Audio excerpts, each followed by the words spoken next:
Hello, hello, Sir David the Bard. I'm coming in. Here I come for a landing. Woo! Happy day, happy day. Oh, listen, coming to you from Australia, Kangaroo City. My kangaroos have been behaving real well. I haven't had a mean kangaroo in a couple of days.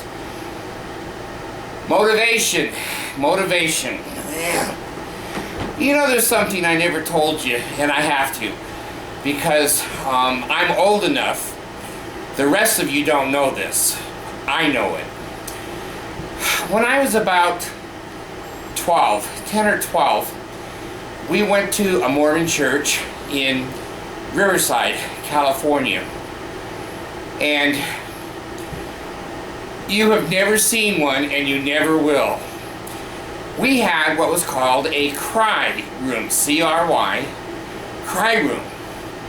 It was for crying babies and toddlers who were assholes. You know, wouldn't behave, climbed over the benches downstairs, and it was up above the congregation and looking at the podium, and it had the sound pumped in. Now, in those days, we didn't have double insulated windows like we have now, so it was just regular, I hope, tempered plate glass, and there were chairs up there, and you could sit around, and the babies would be on the ground, the toddlers, and they would play with toys, and it's kind of like a little daycare center upstairs, but you could hear what was going on. Well, why don't we have cry rooms anymore in Mormon chapels? Because the Bard would go up there with the girls and play on the floor. Jesus. Anyway, the Bard left his mark there in Riverside. I'm not going to say something stupid like we stain the carpet upstairs. I'd never say anything obnoxious like that. But anyway, the teenagers would go upstairs during Sunday school and sacrament meeting, sit up there and talk, hang out, and enjoy themselves. Well, now the Mormon police from the ward would come upstairs and they would say, you know, are you watching a baby? You find a little baby, go, yeah, I'm watching that one right there. Oh, okay. So anyway, that's where you first had to learn to lie after masturbation to the bishop that you don't masturbate, of course. No one does. No one does. Anyway, there were cry rooms. There was one cry room in Orem, Utah. I was an early BYU student, and right at 19 years old.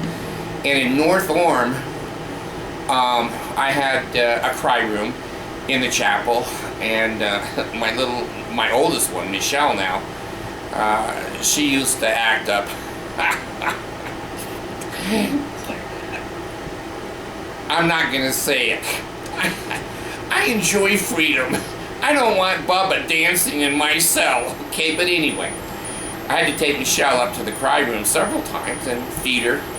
And as she got older, she behaved, and I could take her downstairs. Well, the spirit of the cry room was more fun and more interesting than that stupid shit downstairs that you've heard 10,000 times from old people and stupid people. You don't want to hear that shit. You want to go upstairs and, you know, listen to your music and enjoy yourself a little bit.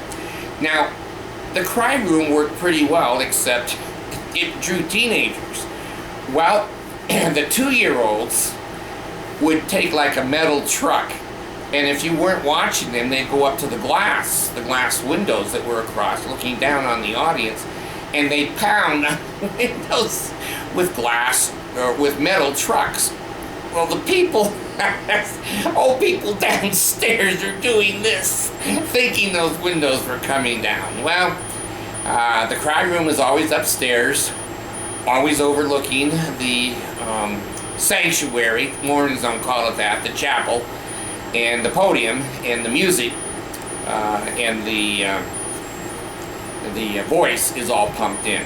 So anyway, I didn't want to leave my videos without telling you, Mormons, you young Mormons, and Mormons all over the world, the Mormon church used to have a cry room. But you go, God, the meetings are so boring, everyone goes up in the cry room. So now they've made babies screaming and yelling and 2-year-olds throwing metal trucks. You throw Cheerios at your kids on the bench in sacrament meetings, so there's no cry room.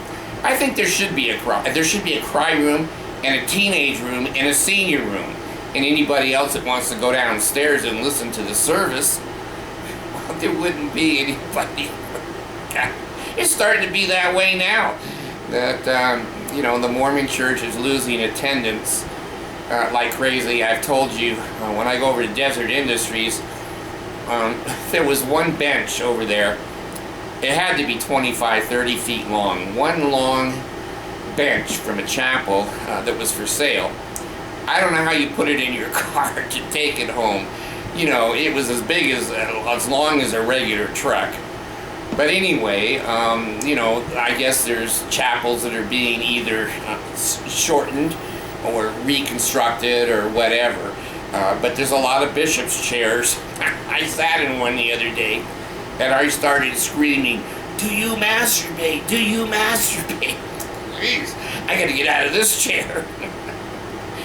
Something about that chair, I don't know what it was. But anyway, they're selling chairs, tables out of state president's office, and pale paraphernalia from Mormon churches. And so anyway, I was gonna buy the bench, but I didn't know where to put it in the house. So anyway, remember, the Mormon church started with cry rooms.